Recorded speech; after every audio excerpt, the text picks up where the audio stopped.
지금 한 30대 무주택자고 내 돈 한 1, 2억 정도 모은 사람이 있다면 서울에 좀 저평가된 곳을 좀 몇 개 소개해 주실 수 있으실까요? 부동산 시장이 오르는 방식이 강남이 제일 먼저 올라요. 그 다음에 그 오르는 게 순차적으로 이렇게 퍼지거든요. 지금 어디까지 와 있냐 그러면 마용성 정도까지 와 있어요. 마포, 용산, 성동 정도까지는 분위기가 되게 좋아요. 지금 강남은 뭐 2, 3억씩, 4, 5억씩 지금 가격을 올리고 있고요. 집주인들이. 마포나 성동 이런 데는 1, 2억씩 올리겠죠. 지금 강서는 한 5천만 원 정도 올릴랑 말랑 하고 있어요. 그런 식으로 아파트 가격이 이렇게 퍼져나간단 말이에요. 그 다음에 어디로 가겠어요? 경기로 가겠죠. 그죠? 지금 경기 같은 경우도 판교나 분당 그리고 과천 이런 데는 분위기가 좋아요. 강남 오르고 난 다음에는 그쪽이 먼저 오르니까요. 경기 중에서도. 이런 지역들이 서서히 퍼져나가는 시차가 있기 때문에 저평가라고 하기보다는 아직까지 안 간 거죠. 이런 상품들은 여러분이 고르시면 됩니다. 지금 뭐 1, 2억 정도 있으시더라도 충분히 할 수 있어요. 한 3억 이상 정도 있으시다 그러면 지금 서울의 갭으로 사실 수 있는 20평형대가 꽤 좋은 아파트들이 많이 있습니다. 서대문구라든지 주거선호 지역 정도 수준은 아니지만 그 다음 정도 수준에서 있는 지역들 뭐 이런 아파트들은 지금 3억대에서 살 수 있는 아파트들이 꽤 있어요. 그러니까 제가 말씀드리는 3억이라는 거는 직전 거래된 매매 가격과 직전 거래된 전세 가격 그 차이가 한 3억대 정도 나오는 아파트들은 꽤 있습니다. 그거는 호갱노노에 들어가셔가지고 이렇게 찾아보시면 돼요. 필터 들어가시면 갭 가격이라고 있어요. 그죠? 그래서 여기 가격이 한 3억 정도 이렇게 하면 나와요. 근데 세대수가 너무 적은데 갭이 3억 정도 되는 아파트가 있거든요. 그런 아파트는 대부분 뭐예요? 도시형 생활주택이나 오피스텔 그죠? 이런 게 되겠죠. 한 300세대, 500세대 이렇게 높여야 되겠죠. 이 정도 세대수로 잡고 그 다음 아까 말씀드렸던 갭을 3억대니까 3억 9천까지 입주 연차를 한 10년 차까지 그죠? 10년 차까지를 우리가 보통 준신축이라고 해요. 그렇게 해서 이렇게 살피면 여기 보시면 있잖아요. 이런 아파트가 아마 직전 거래한 매매 가격과 전세 가격의 차가 대략 한 3억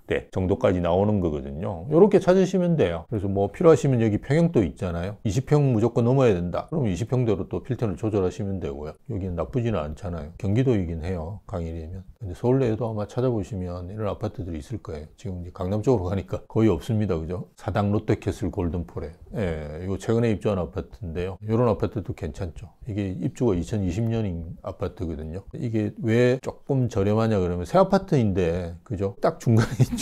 위에 뭐가 그죠? 공원이 보이잖아요. 네, 밑에도 공원이 있거든요. 이게 아파트는 되게 좋은 아파트예요. 근데 이게 조금 오르막이겠죠. 이런 아파트이기 때문에 그런데 근데 저는 장기적으로는 괜찮은 아파트라고 봐요. 지금 이제 서울은 3억이고 아까 1, 2억 정도면 경기도라고 얘기를 해주셨는데 그러면 저평가된 경기 상급지 한 5곳 정도 한번 추천해 주실 수 있으실까요? 1, 2억 가지고 이제 하기에는 경기 남부 쪽은 쉽지는 않으실 거예요. 광명 쪽에도 좀 있고요. 구로 향동에도 있네. 부천시에도 있고요. 찾아보실 수가 충분히 있어요. 근데 아까 말씀드렸듯이 경기도다 보니까 1, 2억대까지 차더라도 그죠?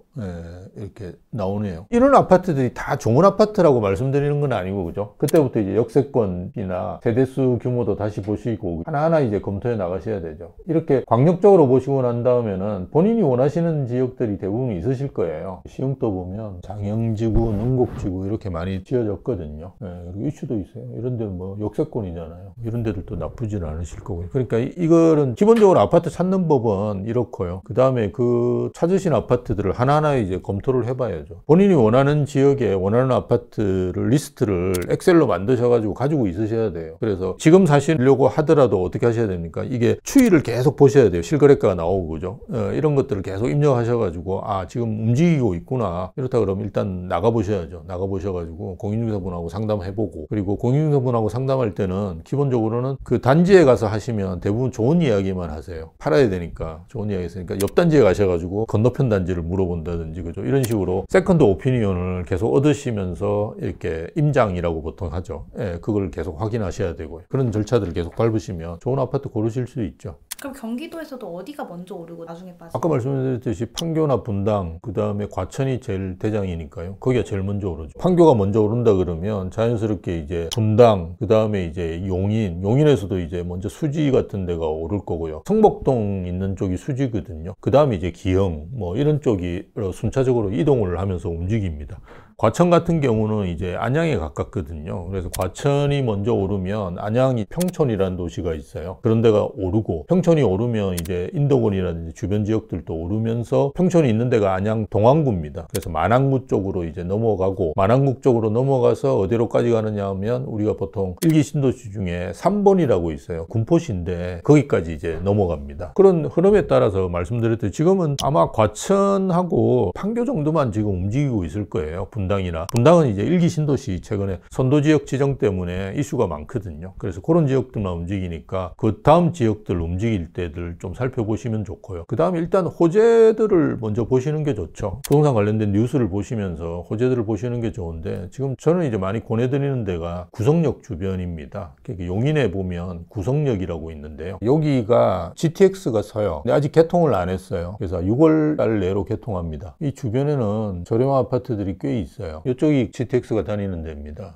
그래서 이게 용인역으로 돼요. 그리고 요 밑에가 플랫폼 시티예요. 용인에서 이제 판교의 2배, 3배 정도 크기로 해서 개발하는 산업단지입니다. 클러스터라고 보통 표현하죠. 여기도 상당히 좋죠. 그런데 주변에 되게 저렴해요, 아파트들이. 물론 여기 좀 연수는 조금 됐어요, 아파트들이. 한기마을 이런 아파트들이 2000년 초반에 입주하고 뭐 이런 아파트들이 좀 있는데요. 뭐 이게 찾아보시는 거죠, 이렇게. 호재를 가지고 또 찾아보시는 것도 괜찮고요. 그러면 아까 말씀하신 저평가 단지를 고르려면 이 정도면 싸다 기준을 좀 어떻게 알 수 있을까요? 대장단지라고 보통 표현하는데요. 그건 이제 아실에 들어가서 보시면 되는데요. 강서로 본다 그러면 2021년 1월부터 보시는 게 좋아요. 왜냐하면 대부분 이제 최고가가 21년도에 나왔어요. 그래서 21년 1월 달부터 보시고요. 30평대를 보시는 게 아무래도 가격 비교가 비슷하겠죠. 마곡 엠벨리 7단지 17억 5,500만 원까지 가격이 올랐어요. 그래서 이거를 사실은 기준점으로 잡으셔야 돼요. 대장단지를 기준점으로 잡으시는 게 좋고요. 거기에 맞춰가지고 이제 가격이 어느 정도로 평가될 수 있는지, 이를테면 바로 옆에 6단지가 있거든요. 요거는 이제 16억 정도의 가격이다. 1억 정도의 차이가 나는 게 적절한지, 그런 거를 이제 평가해 보시는 거거든요. 공식은 없어요. 말씀드렸던 얼마만큼 일자리가 있는지, 그죠? 얼마만큼 신축인지, 뭐 이런 여러 가지 것들을 세대수가 또 어느 정도 되는지 이런 걸 따지고 보셔야 되는데요. 지나면서 또는 본인들이 임장하면서 평가하셔야 돼요. 저평가 여부라든지 이런 것들 판단을 좀 해보셔야겠죠. 이게 우대빵에서 만든 단지 표준 가격이라는 건데요. 투자하시는 분들한테 좀 도움이 되시는 거라서 제가 좀 말씀을 드리려고 하는데요. 단지 표준 가격이 뭐냐 그러면, 제가 금방 보여드렸던 거는 아실에서 나와있던 거는 실거래가만 보여드렸잖아요. 근데 실거래가는 옛날에 거래된 거 21년도에 거래된 겁니다. 그리고 실제 거래된 건데, 지금 사실은 여러분들이 의사결정을 하는데 중요한, 이게 오르나 내리나를 판단할 때 그죠? 중요한 게 뭐겠습니까? 호가입니다. 호가. 지금 집주인들이 어느 정도 가격 수준에서 그죠? 집을 내놓고 있느냐. 일반적으로 우리가 팔릴 가격에 집주인들이 생각하고 내놓거든요. 또는 우리가 상담을 해봐도 공인중개사분들이 사실은 이게 중개법상으로 위반이긴 한데요. 시세 조작 행위거든요. 그렇지만 중개업자분들이 대부분 이제 얼마 정도 수준에서 거래가 되고 있다, 이런 이야기들은 많이 하거든요. 그런 가격대로 내놔요. 그래서 호가를 우리가 많이 높은 가격으로 내놓으면 어떻겠습니까? 장기적으로 올라갈 가능성이 높은 거죠. 그래서 저희가 이제 만든 게 3개월간 실거래가하고 3개월간 호가를 다 모은 거예요. 그렇게 해서 그 지역의 단지 표준 가격 같은 걸 만들어 딱 하나로만 그냥 표시되게 만들어요. 강서구 아까 제가 말씀드렸던 30평대라고 한다 그러면 마곡 엠벨리 7단지가 제일 높겠죠. 그렇지만 지금 16억 얼마 나와 있죠. 저번 주에 비해서 1,000만 원 정도 올랐다, 이렇게 그냥 아예 나와 있는 거예요. 이 말은 뭐냐 그러면, 실거래가도 조금씩 올라오고 있는 거고 호가들도 좀 괜찮다. 저번 주에는 감소했는데 이번 주에는 좋아졌다. 이 말은 저번 주에 비해서 이번 주에 호가들도 조금씩 올라가고 있다 라고 생각할 수 있거든요. 이게 주 단위로 저희가 집계해서 보실 수 있어요. 앞으로 시세가 어떻게 식으로 변해갈지 이런 것들을 또 확인할 수 있는 거니까요. 제가 볼 때 이것도 같이 한번 보시면 도움이 될 것 같아요. 저는 자주 봅니다. 아까 또 비슷한 말씀을 드렸는데요. 현장에 좀 나가보시면 좋을 것 같아요. 오르나 내리나 이런 거 판단하시지 말고요. 왜냐하면 지금 우리가 거래가 한 5천 건 정도 되었다, 제가 이렇게 말씀을 드렸잖아요. 그게 5월 달에 거래된 거를 말씀을 드리는 건데요. 5월 달에 거래가 됐다는 거는 결정은 언제 됐겠습니까? 빨라도 4월, 3월, 2월, 그죠? 한 3개월 전이라고 보는 게 맞아요. 그러니까 그 데이터라는 게 크게 의미가 없을 수도 있다. 있다는 겁니다. 지금과 같이 반등을 할 때는. 그러니까 현장에 지금 나가셔가지고 공인중개사분들 이야기 들어보고 그 다음 임장해가지고 다른 단지들도 가보시고 이렇게 해보셔야지 지금 현장의 분위기를 아실 수 있는 거예요. 그리고 우리가 내 돈 1, 2억이 있다는 것 자체는 자산이거든요. 자산과 소득을 좀 구분하시는 것이 좋습니다. 내가 지금 연봉이 1억 이상 버시는 분들도 저축한 돈이 몇 천만 원 없는 분들도 많으세요. 이게 자산이 나중에 집을 마련하는 것뿐만이 아니라 여러 가지 우리가 투자를 하는데 필요한 거지. 그래서 소득과 자산을 좀 구분하셔가지고 소득을 늘리시는 거는 사실은 사회적 관계 속에서 커뮤니케이션 하시면서 이렇게 만들어 나가시는 영업적인 측면이 있으신 거지만 자산을 늘려 나가는 거는 따지고 보면 혼자만이 굉장히 고독한 싸움이에요. 그 두 가지를 같이 병행하셔가지고 같이 축적해 놓으셔야지 도움이 나중에 되실 거라고 봅니다.